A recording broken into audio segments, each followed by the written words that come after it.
로마서 12장 2절 말씀을 보게 되면요, 너희는 이 세대를 본받지 말고 하나님의 선하시고 기뻐하시고 온전하신 뜻이 무엇인지를 분별하라, 이렇게 말씀하고 계십니다. 그러면 하나님께서 말씀하신 선하시고 기뻐하시고 온전하신 뜻이 무엇인지를 우리가 아는 것이 중요하죠. 하나님의 기뻐하신 뜻이 무엇일까? 그것은 로마서 12장 1절에서 말씀하고 있는 이 세대를 본받지 않는 거예요. 우리 몸이 비록 이 땅에 살고 있지만 이 세상 따라 살지 아니하고 구별된 삶을 사는 것이죠. 우리의 시민권은 이 땅에 있는 것이 아니라 하나님의 나라에 있기 때문에 그 말씀인 거예요. 그러면서 너희 몸을 하나님께 산 제물로 드려라.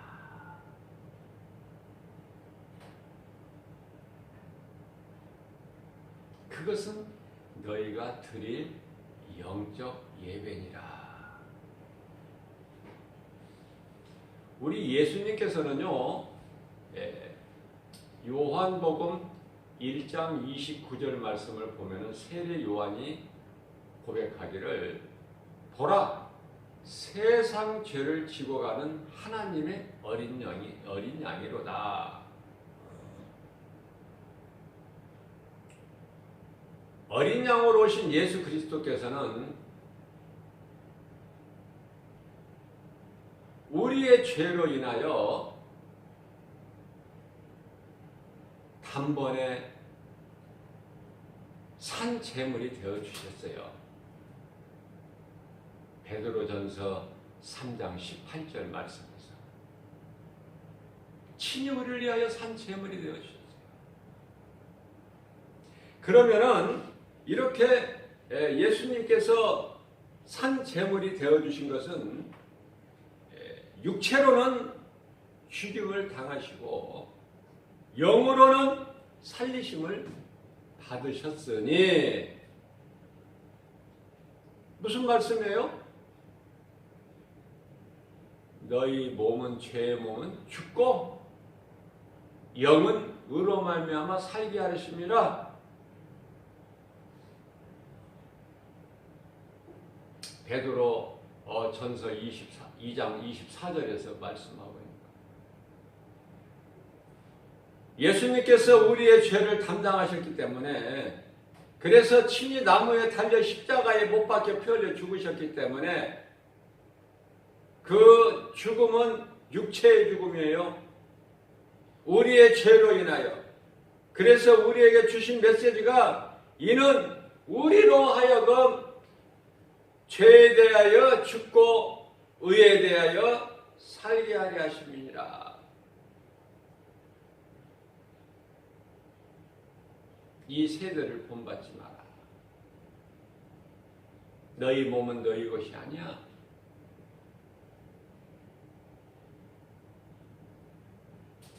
고린도전서 6장 19절에 너희 몸은 너희 것이 아니야.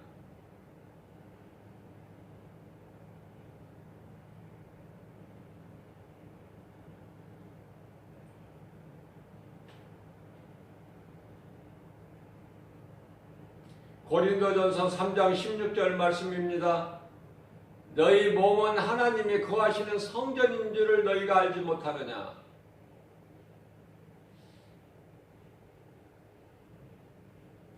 더러운 책 가운데 사용하지 말고 의의 병기로 드려야 돼요. 무슨 말씀이냐면 고린도전서 6장 15절에서 더 분명하게 우리가 알기 쉽도록 예를 들어서 말씀해 주셨어요.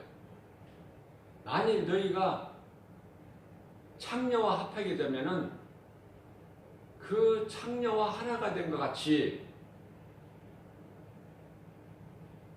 너희 몸이 그리스도와 합하였으면은 너는 이제 그리스도의 몸이야. 그 말씀이에요. 얼마나 더 쉽게 비유를 해야 돼요. 하나님의 지혜로 성령의 감동으로 예수님께서 비유로 말씀하시는 것. 하나님 보좌 있는 곳 그 영원한 나라를 보게 하시고 그 보고 온 사도 바울을 통해서 이렇게 말씀하신 것을 우리는 말씀을 통해서 믿고 행하는 거예요.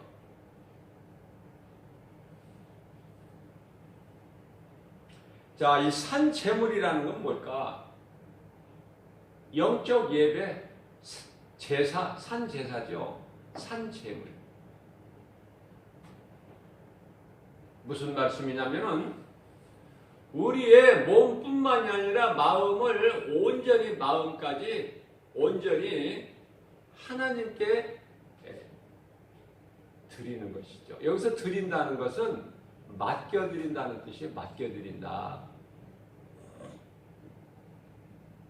다시 말씀드리면은 내게 있는 모든 것을 생명까지도 모든 것을 내 것이라 생각하지 말라는 거야. 내가 사는 건 하나님의 은혜예요. 내 것이라는 게 어디 있습니까? 생명서부터 내 것이라는 게 어디 있어요? 주님의 은혜로 사는 건데.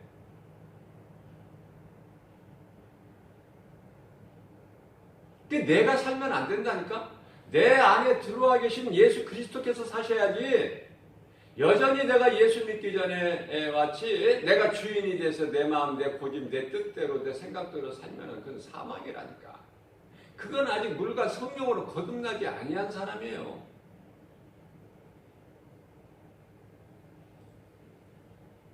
우리 속에 들어와 계신 예수 그리스도 곧 성령을 따라 살게 되면은 더러운 탐심과 정욕, 자아를 우리가 절제하게 되는 거예요. 탐심과 정욕을 우리가 십자가에 못 박아버려야 돼요. 그래서 사도 바울은 고린도전서 15장 31절 말씀에서 나는 날마다 죽노라 고백하잖아요. 그렇기 때문에 우리가 하나님 말씀을 들을 때 정말 겸손하게 마음을 열고 그렇게 말씀을 들어야 되고 그래야 내 마음속에 말씀으로 우리 성령님이 들어오시는 거야. 우리 예수님께서 성령으로. 이 세대를 본받지 마라. 이 세상 사랑하지 말고 세상 따라 살지 말아라. 세상 물결 따라 살지 마라. 그렇게 말씀하셨음에도 불구하고 내가 이 세대를 본받고 세상적으로 세상 물결 따라 산다면 에덴 동산에서 창세기에서 3장 6절에서 그 하나님께서 먹지 말라 먹는 날은 반드시 죽으리라 말씀하셨지만 그 여자가 나무를 본즉 보암직도 하고 먹음직도 하고 지혜로울 만큼 탐스럽기도 한지라 자기 그 열매를 따서 먹고 함께하는 자기 함께 있는 남편에게도 주니 그도 먹은지라. 이 선악과 먹은 것과 무엇이 다릅니까? 먹지 말라는 선악과 열매를 먹는 것과 이 세대를 본받지 말고 이 세상 사랑하지 말고 세상 물결 따라 살지 말라. 그 말씀 거역하고 이 세상 사랑하고 이 세대를 본받고 이 세상 물결 따라 사는 거하고 무엇이 다릅니까? 하나님 말씀 불순종은 바로 죄요 사망이에요. 불순종은 어떤 죄가 더 무겁고 어떤 죄가 더 가볍고가 없어. 죄는 그냥 사망이야. 그 죄는 하나님의 말씀 불순종이고 그러니까 하나님 말씀을 듣고 행하지 않는 것도 죄요. 하나님 말씀에 믿지 않는 것도 의심도 그것이 마귀가 던져주는 것이 죄요. 하나님 말씀 듣고도 순종하지 않은 것이 행함이 없는 믿음으로 그것도 죄다 그 말이에요.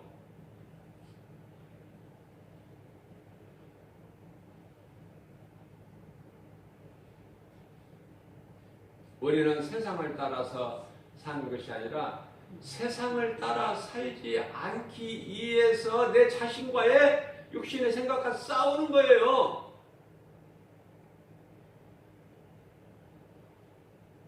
그 수고가 있어야 돼. 우리는 노력이.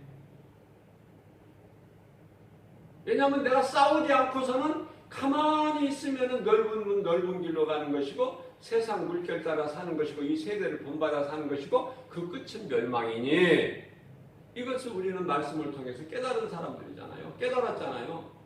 그러면 내가 이제 삶이 바뀌어야지. 에베소서 4장 24절 말씀입니다. 날마다 우리는 옛사람이 죽어야 되는 거야. 아담의 몸이 옛사람, 마귀의 애들 자녀로 마귀를 따라 살았던, 마귀의 종으로 살았던, 마귀 자녀면 뭐하고 마귀 종이면 뭐할 거야. 그게 그거지. 마귀 자녀면 좀 낫나요? 그 성경에서는 마귀의 자녀라고도 하고 마귀 때로는 마귀의 종이라고도 해요.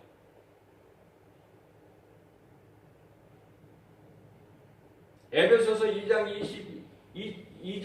2절 말씀에서는 너희가 전에는 공중권세 잡은 자 마귀를 따르는 자녀였더니 이렇게 말씀. 애굽에서 430년 동안 마귀의 이 세상의 임금 바로에게 묶여서 종살이했다고 또 말씀합니다.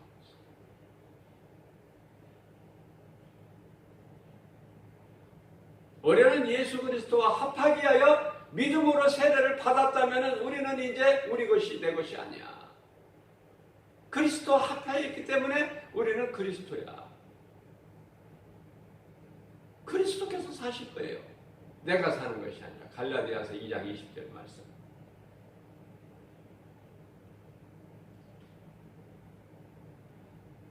창녀와 합했다면 그 몸은 더러운 창녀와 하나가 되는 거예요.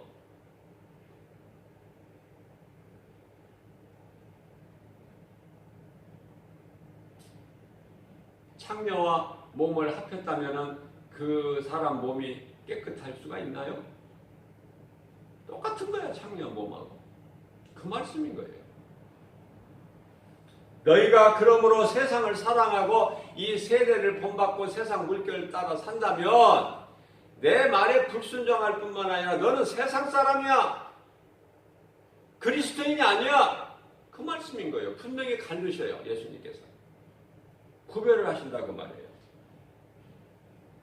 그래서 우리는 죄의 몸이 죽어야 우리 영이 의로 말미암아 사는 거예요. 그래야 내가 사망에서 생명으로 옮겨져요. 변화돼야 돼요.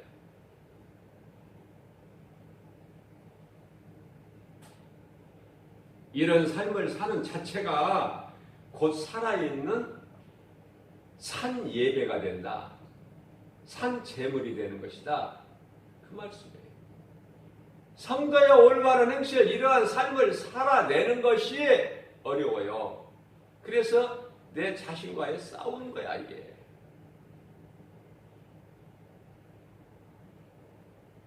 내 자신과의 싸운다는 말이 무슨 말씀이냐면은 우리가 육의 싸움은요, 육의 전쟁은 내 원수가 밖에 있어. 내 밖에 원수가. 육적 전쟁은.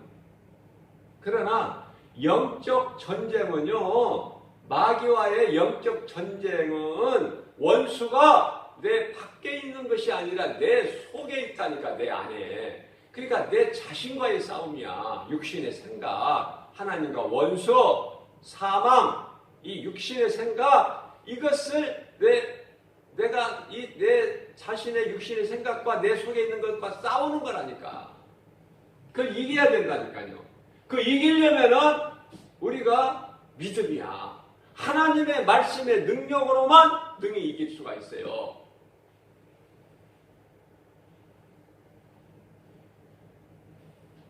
믿음은 순종이에요. 순종이라는 것은 행함을 말하는 거예요. 그러면 예수님의 말씀 순종해서 베드로가 배 오른편에 그물을 내려 고기를 잡은 것 같이, 깊은 바다에 가서 그물을 내려 고기를 잡은 것 같이, 날 때부터 소경된 자가 예수님께서 땅의 흙에 침으로 이기셔서 눈에 발라주시고 실로암 물에 가서 씻으라. 그 말씀에 순종해서 가서 씻었더니 본지라. 그죠? 순종할 때 하나님의 능력이 임하는 거예요. 불순종하는 사람한테 무엇이 나타납니까? 뭐 하나님의 능력이 나타납니까? 없어요. 신앙생활 아무리 오래 해도. 그러니까 믿은 만큼 하나님께서 분량대로 각 사람에게 은사도 주시고 능력도 주시고 믿음도 주시는 거예요. 그 사람의 분량에 따라서. 그러니까 믿음이 있는 겸손한 자는요, 하나님께서 내게 2달란트를 맡겨주시던 5달란트를 맡겨주시던 그거 내 것 아니잖아요. 맡겨주신 것이지 주인이 하나님께서. 그러면 나는 그것을 가지고 일하는 거예요. 선을 위해서. 그 이익을 남기면 되는 거야. 조금 남기든 많이 남기든. 그 양을 안 보시 하나님은. 네가 내 말을 듣고 믿음으로 행하였느냐 안 행하지 않았느냐 그걸 보시는 것이거든. 사무엘상 16장 7절 우리 마음 중심을 보시지 하나님께서 무슨 크기를 보시고 어떤 숫자를 많은 걸 보십니까? 그런 하나님이 아니시거든요. 그러니까 하나님을 바로 알아야 나를 바르게 알 수 있어. 나에 대한 정체성을. 그러니까 내가 열심을 낸다. 내가 뭐 힘써서 어떻게 뭐를 해보겠다는 건 전부 율법이라니까 이게 아직도. 그러니 얼마나 삶이 힘들어 율법으로 살기가. 믿음으로 산다니까 우리는. 믿음으로. 왜냐하면 예수님께서 율법을 다 이루어 주셨다니까요. 로마서 10장 4절에 그리스도께서는 율법의 마침표가 되니라. 다 이루어 주셨는데 왜 또 내가 다시 또 힘써서 그 율법을 또 이루려고 그래. 이루지도 못할 것을. 그냥 다 이루어 주신 예수님 안에만 내가 붙어 있으면 되는데 가지가 나무에 붙어 있음 같이. 그렇잖아요? 그래서 예수님께서는 우리에 오셔서 우리 믿음 안 보셔. 내가 그날에 와서 너희 믿음을 보겠느냐? 내가 너희의 믿음을 본다면 너희 구원받을 사람 하나도 없어. 내 긍휼을 얻지 않으면 너희 구원받지를 못해. 그 말씀이야. 바로 그게 다윗 아닙니까? 다윗이 뭐 대단한 믿음이 있어서 그랬나요? 다윗에게는 죄가 없었나요? 아니에요. 우리는 죄 가운데 살아가고 있어요. 한순간만 내가 세상의 마음을 빼앗기면은 간음하게 되고 탐심과 정욕으로 내가 미혹당하게 되고 내가 믿음으로 예수님을 바라볼 때는 무리를 걸은 베드로가 순간적으로 세상을 바라봤더니 물에 빠져버리잖아요. 세상은 우리를 예수께 못 나가게 가로막는 거야. 회방하는 것이 세상이야. 온갖 모든 것들이. 그래서 너희에게 유익이 안 되니까 너희는 세상을 사랑하지 말라는 거야. 세상에 있는 것도 사랑하지 말고 세상도 사랑하지 말고 세상 자체를 사랑하지 말라는 거야. 요한일서 2장 15절에서 17절까지 말씀하시기를. 그런데도 우리는 세상에 살고 있잖아요. 몸이 살아있는 동안에는. 그죠? 그러니까 어떻게 살라는 것인가? 구별된 삶을 살라는 거예요. 구별된 삶. 어디 무인도 가서 그냥 살라는 그 말씀이 아니라 세상에서 같이 불신자들하고 같이 살아가되 너는 생명이 이미 하나님 보좌 앞에 생명책에 기록되어 있는 자야. 너는 거룩하신 하나님 아버지의 존귀한 자녀고 너희 마음속에 이미 하나님의 나라가 이루어졌고 베드로전서 2장 9절 말씀 너희는 택하신 족속이요 왕같은 제사장들이요 거룩한 나라요.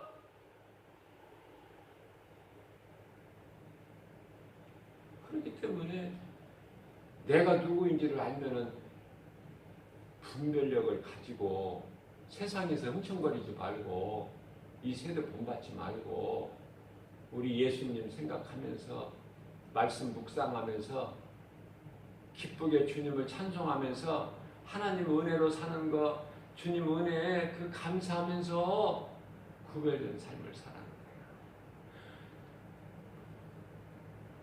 골로새서 3장의 16절 3장 17절 말씀입니다. 무슨 말이나 무슨 일이나 다 예수 그리스도를 하라고 말씀하고 계셔요. 예수의 이름에만 권세가 있어.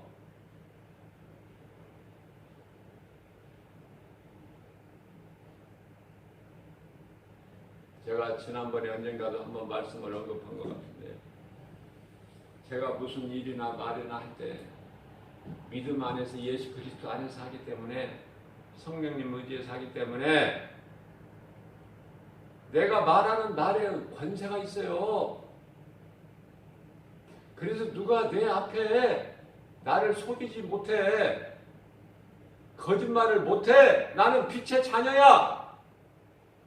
갈라디아서 6장 17절 말씀, 나를 괴롭게 하지 마라. 내 속에는 예수 흔적이 있느니라.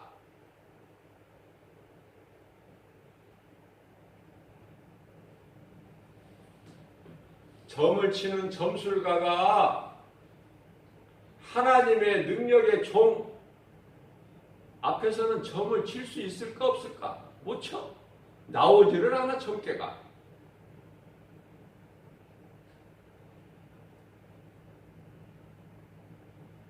그러나 우리는 그 믿음을 자랑하는 것이 아니라 예수의 자랑. 대단한 엘리야가 세상 환경에 그냥 눌려가지고 낙심하고 도망가다가 노뎀나무 아래에서 퍼질러 앉아서 죽기를 하나님께 기도하잖아요. 더 이상 힘들어서 못 살겠다는 거야. 아니 엘리야가 누굽니까?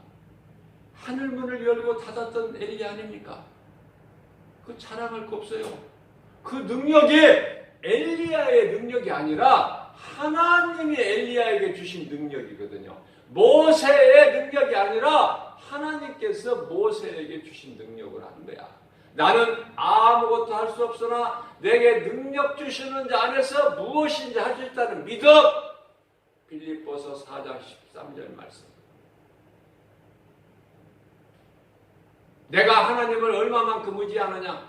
내 삶을 얼마만큼 내가 믿음으로 하나님 말씀을 믿고 신뢰하고 내 삶을 얼마만큼 하나님께 맡겨드리느냐? 거기에 있는 거야.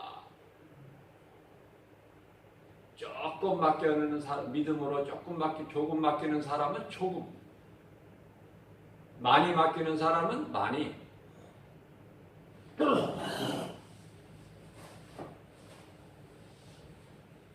적게나 많게나 하나님의 능력이 임한다는 거예요. 각 사람에게.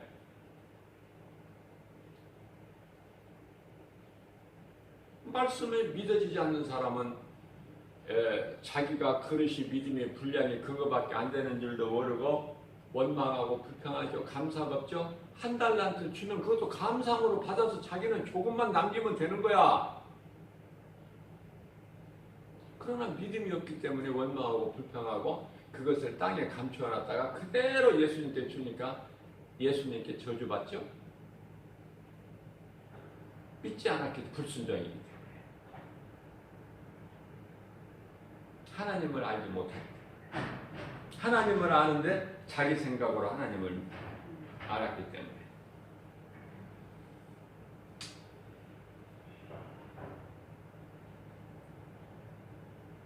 열매를 예수님이 오셔서 열매를 보신다고 그랬어요. 열매는 소중해요. 왜냐하면 내가 열매를 맺는다는 것은 바로 순종이고 내가 행했다는 거예요. 하나님 말씀을 믿고. 그래야 맺어져요. 열매는. 그래서 열매가 중요하다고 말씀드리는 것이고, 마태복음 21장 19절 말씀을 보면은 그 열매를 맺지 못한 그 무화과 나무, 잎만 무성하지 예수님이 가까이 가 보시니까 열매가 없는 거야. 아니 그때 당시에는 무화과 나무가 열매가 먹을 수 있게끔 맺어지는 정도가 아니에요. 계절이. 그러나 예수님의 그 무화과 나무 멀리서 보니까 잎이 무성해. 그래서 시장하신지라 가까이 뭐 먹을 것이 있나 하고 가까이 가 보신즉 열매가 아예 없어. 열매 맺을 씨도 아무것도 없어. 그게 저주해 버리시잖아. 잎만 무성한 거 소용없어요. 입으로 쥐어주요. 내 몸과 마음을 하나님께 드릴 수 있는, 그래야 우리 주님이 기뻐하셔요. 그 믿음 중심을 보시는 거예요.